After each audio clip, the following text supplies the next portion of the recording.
আসসালামু আলাইকুম রহমতুল্লাহ বরকাতুহু।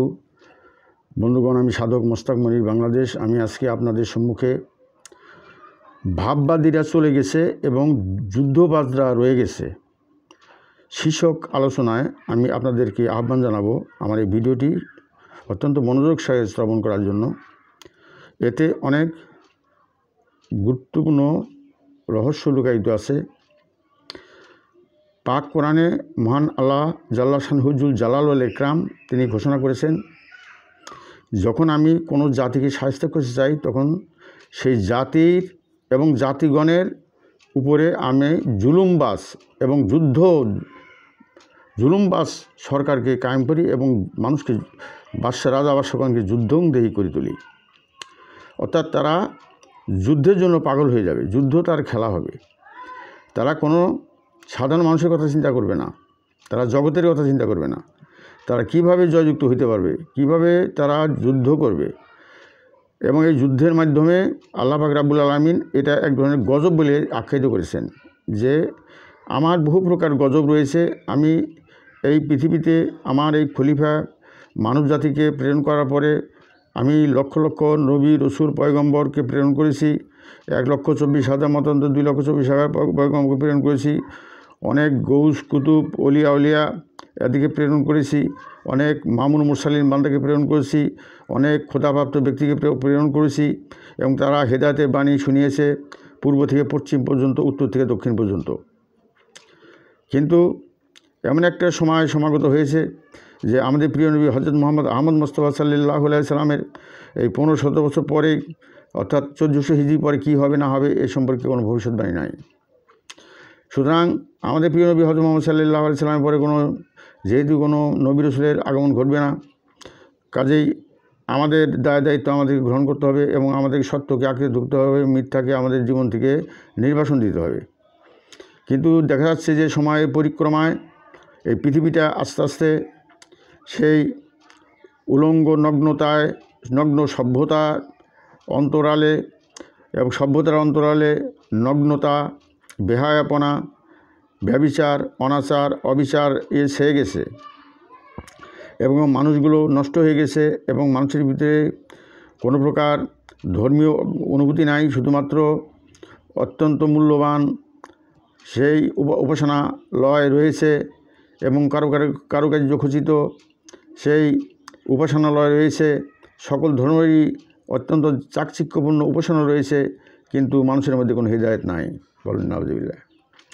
এবং যখন মানুষ আল্লাহকে ধোঁকা দেওয়া শুরু করেছে এবং যখন ধর্ম নিয়ে ব্যবসা বাণিজ্য শুরু করেছে, যখন ভাই ভাই কোনো মিল নাই এবং পাড়া প্রতিবেশীর কোনো মিল নাই, মানুষের সাথে মানুষের কোনো মিল নাই, মানুষ সবসময় মানুষকে ধ্বংস করার জন্য লেগে আছে এবং মানুষের ছিদ্রান্বেষণ করার জন্য লেগে আছে, পরশ্রী কাতরতা এবং হিংসা, প্রতিহিংসা, জিঘাংসা মানুষের ভিতরে সেই ভাইরাসের মতো ছড়িয়ে গেছে এবং অনাচার, অবিচার, ব্যভিচার ভাইরাসের মতো ছড়িয়ে গেছে। সুদ, ঘুষ, যেগুলা ধর্মের কোনো বিধান নাই, এগুলা ভাইরাসের মতো ছড়িয়ে গেছে পূর্ব থেকে পশ্চিম, পশ্চিম থেকে উত্তর থেকে দক্ষিণ পর্যন্ত। আপনি যেখানেই যান সেখানেই দেখবেন অনাচার, অবিচার, ব্যভিচার এবং মানুষ তার নৈতিক গুণাবলী হারিয়ে ফেলেছে। এমত অবস্থায় যেহেতু এখানে কোনো নবী আসবে না, মহান আল্লাহ পাক রাব্বুল আলামিন তাই সূরা ফাতিহার শেষ আয়াতে বলেছেন গায়রিল মাগদুবি আলাইহিম ওয়ালাদ-দাল্লিন, অর্থাৎ আমাদেরকে ইবাদত করতে বলছেন, হে প্রভু তুমি যেন গজবপ্রাপ্তদের দলে আমাদেরকে ভিড়াও না।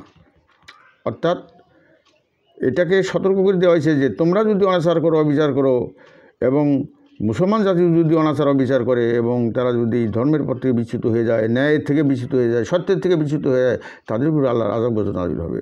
আর যারা মুশরিক তাদের সম্পর্কে বলা হয়েছে যে তারা আমার সম্পর্কে এমন কিছু আপত্তিজনক কথাবার্তা বলে যে যাতে সেই কথাবার্তার কারণে পৃথিবীটা দ্বিধা বিভক্ত হয়ে যায়, আকাশটা ফেটে চৌচির হয়ে যেতে চায়, বলেন নাউজুবিল্লাহ। সুতরাং মহান আল্লাহ পাক রাব্বুল আলামিন আমাদের প্রতি সন্তুষ্ট না, তিনি আমাদের প্রতি অসন্তুষ্ট হয়ে গেছে। সূর্যের তেজ বেড়ে গেছে, সমুদ্রের পানি স্ফীত হয়ে উঠবে এবং রাজা বাদশাগণকে যুদ্ধংদেহী করে তুলবেন এবং রাজ্যে রাজ্যে, সম্প্রদায়ে সম্প্রদায়ে, জাতিতে জাতিতে, ধর্মে ধর্মে যুদ্ধের রণদামামা বেজে উঠবে এবং বর্তমান প্রজন্মকে ধ্বংস করে দেবেন। বলুন নাউজুবিল্লাহ। কাজেই আমি যে কথা বলছিলাম যে যারা ভাববাদী বলতে নবী, রসুল, গৌস, কুতুব এবং আল্লাহর প্রত্যাশিত মামুর মুরসালিন বান্দাগণকে বোঝায়, এবং বড় বড় যারা খোদা থেকে প্রাপ্ত এলহামের মাধ্যমে যারা বাক্য মানুষের জন্য রেখে গেছেন, তারাও ভাববাদী ছিলেন। এবং এই সমস্ত ভাববাদীরা চলে গেছেন। নতুন কোনো ভাববাদীর আগমন আমরা দেখতে পাই না। তার বিনিময়ে আমরা দেখতে পাই যে রাজা বাদশাগণ, আমির ওমরাগণ তারা যুদ্ধংদেহী হয়ে উঠেছে এবং তারা যুদ্ধের দামামা বাজিয়ে চলেছে, এবং তাদের মনে হয় এই যুদ্ধতেই তারা আনন্দ তারা লাভ করে, সাধারণ মানুষের জীবন নিয়ে তারা খেলা করে। কাজেই আল্লাহ পাক রব্বুল আলামিন এই যে জগতের রাজা বাদশাগণকে যুদ্ধংদেহী করে তুলেছেন, এটা হলো এই জগতের মানুষকে শায়েস্তা করার জন্য, জগতের মানুষকে আযাব গজব দিয়ে বিধ্বংস করে দেওয়ার জন্য এটা একটা আলামত। সুতরাং আসুন আমরা তওবা করি এবং আল্লাহর কাছে ক্ষমা প্রার্থনা করি, কারণ আমরা নষ্ট হয়ে গেছি, আমরা বেদব হয়ে গেছি। আমাদের মুখে ধর্ম, অন্তরে নাই। আমাদের সে মসজিদ, মন্দির, গির্জায়, প্যাগোডাতে ধর্ম রয়েছে, কিন্তু বাইরে কোনো ধর্ম নাই। সুতরাং সবার চক্ষুকে ধোকা দেওয়া যায়, আল্লাহ চক্ষুকে ধোকা দেওয়া যায় না। কাজেই এটা হলো মুনাফিকের লক্ষণ। বাহ্যিক চাকচিক্যপূর্ণ ইবাদত গৃহ রচনা করা হয়েছে, কিন্তু মানুষের মধ্যে কোনো হেদায়েত নাই। সুতরাং আল্লাহ রাব্বুল আলামিন যুদ্ধের মাধ্যমে আমাদেরকে শায়েস্তা করবেন এবং আমাদের উপরে আযাব গজব নাযিল করবেন। আসুন আমরা সকলেই আমরা আল্লাহর কাছে পানা চাই এবং আল্লাহর কাছে সেই তওবা করি এবং আমাদের অনুশোচনা করি, এবং এই অনুশোচনার মাধ্যমে যেন আল্লাহর ক্রোধকে আমরা সংবরণ করার চেষ্টা করি।